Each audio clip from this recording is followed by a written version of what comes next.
We live in a lawsuit-crazed society. In the United States alone, over 200,000 civil suits were filed in federal courts in one recent 12-month period. Some 610,000 lawyers, their number always increasing, are handling them. In 1 year, more than 12 million suits were filed in the state courts. Each year, the number of cases filed in both federal and state courts grows dramatically. So what we see today is nothing new. In ancient Greece, home of the world's first democracy, the courts were brimming with activity. The Greeks were characteristically a litigious people.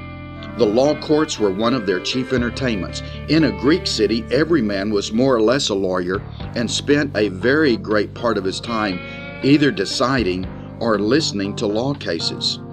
Corinth, with its metropolitan atmosphere, international trade centers, and close proximity to Athens, which was the lawsuit capital of Greece, couldn't help becoming polluted by litigation mania.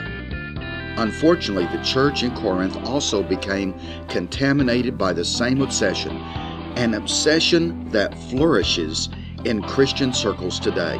In 1 Corinthians chapter 6, verses 1 through 11, Paul identifies the problem plaguing the Corinthian Christians and exposes its source, offering a workable solution not only for these believers, but also for Christians today.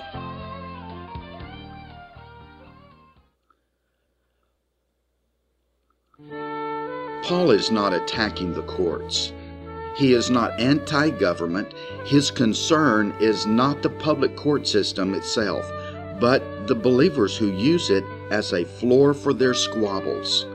When this happens, the witness of the church is weakened and unbelievers scoff and jeer.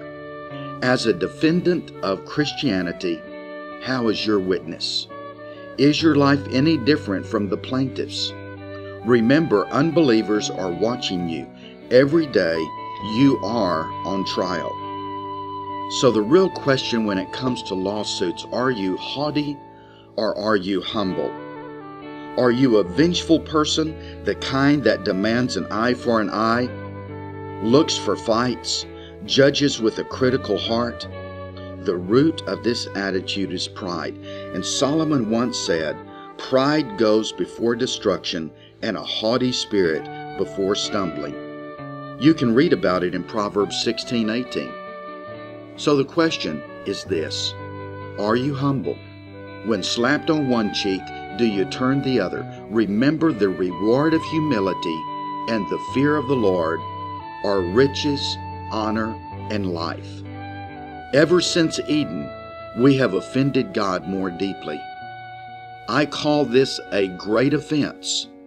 We have offended God more deeply than anyone for anything, because man has repeatedly rejected, despised, and spat on his offer of unbroken fellowship.